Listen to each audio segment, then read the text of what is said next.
Comprenez-vous Bernard qui dit ne pas savoir trop quoi faire de ses facultés aujourd'hui, quoi? C'est un problème qui... Enfin, moi, ça a toujours été le même problème. Enfin, quand j'étais à l'école, les gens me disaient, quand j'avais 10 ans, les gens me disaient ouais, pourquoi tu sais pas égal MC2? Pourquoi tu sais pas ce que ça veut dire? Après, quand je suis arrivé plus loin, les gens comprenaient pas pourquoi j'étais mauvais à l'école. Pourquoi ça allait pas. Parce que tout le monde savait que vous étiez surdoué, quoi, vous étiez précoce. Oui, parce que j'ai fait l'erreur quand je l'ai su de le dire. En fait, j'ai fait l'erreur et bon, sans doute j'ai fait l'erreur de m'en vanter. Je sais pas si je m'en vantais, c'est vraiment, bon, j'étais tout petit. Et j'ai fait l'erreur sans doute de m'en vanter, les gens le savaient, et comprenaient pas pourquoi en maths j'avais que 10, que même un 15, qui m'est arrivé rarement en maths dans ma vie, même un 15, ils disaient pourquoi t'as que 15? Tu devrais pas avoir 20, le surdoué, toi qui as sauté une classe, 2 classes, tu devrais être super bon.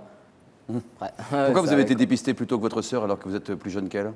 Parce que j'avais plus de problèmes qu'elle à l'école. Ah bon? Ça allait beaucoup moins bien pour moi que pour elle. Et pourquoi vous avez été dépisté ensuite à la suite de votre frère, vous? Donc en fait, ouais, Thibaut a été dépisté sur les coups de 8 ans. Et moi, vers 10 ans. Et donc moi, en fait, ça a été une demande de... J'avais vu un psychologue quand j'étais jeune, parce que je tiquais. Et donc, ce psychologue... Vous aviez des tics? Oui. Ah oui. Oui, des yeux. Je tiquais des yeux. Et donc, ce psychologue m'a suivi pendant un temps jeune. Et il a vu Thibaut après.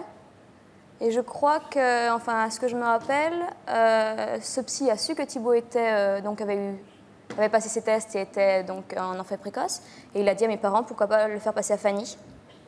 Parce qu'il avait dû se sentir que peut-être moi aussi. Donc vous l'étiez. Voilà. Et ensuite, alors vos parents se retrouvent avec ce fardeau. Oui. Ce double fardeau. Et donc, il y a eu donc ce cheminement a été fait dans nos esprits et dans ceux de mes parents, de cette histoire de précocité. Et mes parents ont eu des échos sur des classes spécialisées qui existaient pour les précoces, parce que c'était quand même il y a un moment, donc les choses n'étaient pas tellement en place en France, et enfin, c'était pas normal, quoi. Enfin, c'était pas tellement dit. Et donc, on a connu l'existence d'institutions privées qui accueillaient donc, spécialisées dans les accueils d'enfants intellectuellement précoces.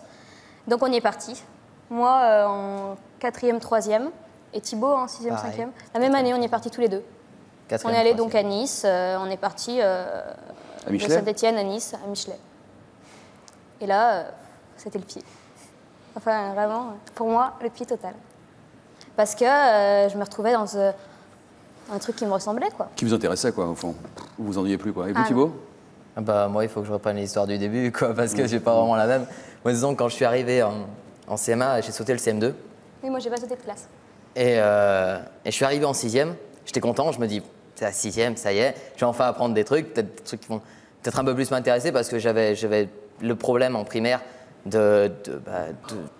d'avoir appris un peu trop tôt. Je savais lire avant le CP, ce qui m'a joué des tours parce qu'en fait, j'intégrais relativement vite. Après, ouais. On devient feignant après quand on a des facilités comme ça. Exactement, et je suis devenu, mais alors totalement feignant, je foutais strictement rien, j'étais bon. Et là, je suis arrivé en 6e en me disant, c'est cool, je vais peut-être pouvoir me mettre à travailler un peu. Et le problème, c'est que je suis arrivé en 6e, je m'en suis pris absolument plein la gueule. Alors, de tous les côtés. T'étais le plus petit?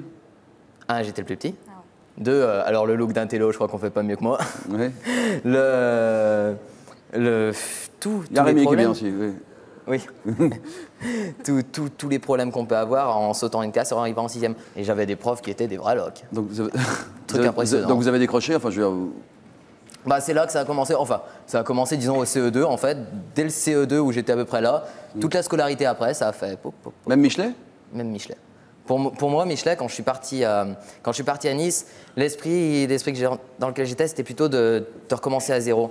L'erreur que j'avais faite quand j'étais arrivé en 6e, de dire ma précocité, de l'avouer et de vivre avec, j'ai essayé de ne plus le faire. C'est-à-dire de ne pas révéler mon quotient intellectuel, de ne pas dire moi je suis précoce, et surtout de le cacher par tous les moyens. Attends, il n'y a que des enfants précoces à Michelet, c'est sa spécialité. Mais donc, justement, de pas... C'est un endroit où on peut ne pas le cacher, c'est bien là quand même. Oui. Justement, moi, mon but là-dedans, c'était de montrer que moi j'étais normal par rapport à eux. Parce qu'il y avait des élèves dans la classe qui étaient des cas phénoménaux. Je veux dire, en 4e, 3e, tu te trouves avec des élèves qui avaient 9 ans. Il y avait des élèves qui avaient 9 ans dans ma classe. Vous imaginez, même moi, pour une fois que j'étais le plus grand, j'étais limite le plus vieux de ma classe, c'était vraiment phénoménal. Mais des gosses qui... Mais qu'est-ce qui fait que vous n'avez pas réussi à vous intéresser au cursus? Il y avait des trucs qui m'intéressaient, oui. Je me rappelle mon prof d'histoire géo qui était absolument fabuleux. Mais si vous voulez, vous avez des profs bien, qui réussissent à vous intéresser à la matière. Moi, j'étais intéressé par presque tout à l'époque. Vous avez des profs bien qui vont vous intéresser. Mais qu'est-ce qui a fait que votre sœur ait été stimulée à Michelet et pas vous? Je sais pas. Je sais pas. Vous en êtes où aujourd'hui, tous les deux? Moi, j'ai beaucoup bossé là. Ça fait 2 ans que j'ai bossé en intérim, donc dans des usines, manœuvres, un peu dans toutes les usines qu'on puisse faire, quoi, dans tous les boulots qu'on puisse faire comme ça. Et là, j'ai dégoté un boulot de barman. Là, ça fait quoi? Ça fait 3 jours. Mais bon, normalement, ça devrait prendre la saison, quoi. Ça devrait durer quelques mois. Vous avez quel âge? J'ai 19 ans. Je vais avoir 19 ans. Vous avez quels objectifs dans votre vie professionnelle? Vous en avez? Franchement, gagner ma croûte et voilà quoi. Pour l'instant, vous dites que les études, c'est définitivement fini pour vous? Définitivement fini. Non, s'il y a vraiment un truc qui m'intéresse, c'est vraiment un truc dans lequel je me dis ouais, j'aimerais bien finir ma vie là-dedans. Ouais, peut-être que je le referai, mais pour l'instant, c'est hors de question. Réveillez-vous, c'est trop triste enfin. Ouais, c'est ça, c'est vraiment un peu triste, je suis d'accord. Ouais. Réveillez-vous, bon Dieu.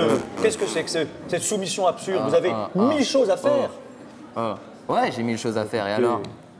Attends. Il n'y a rien qui vous excite dans la vie, enfin, qui vous donne envie de vous... Non, je suis pas particulièrement attiré par la branlette cérébrale et si vous voulez, j'y peux rien. Je le vis. Hein. Et... Après, non, il n'y a rien qui m'intéresse particulièrement. Vous n'êtes pas en train de vous installer dans votre image provocatrice et puis après avoir...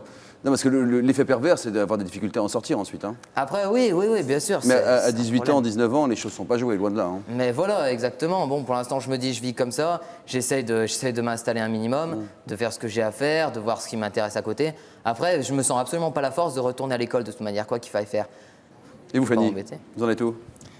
Moi, là, je bosse en ce moment. J'ai fait 2 ans et demi de fac de psycho. Parce qu'en sortant de la terminale, je suis allée en fac de psycho parce que c'était ce qui me plaisait.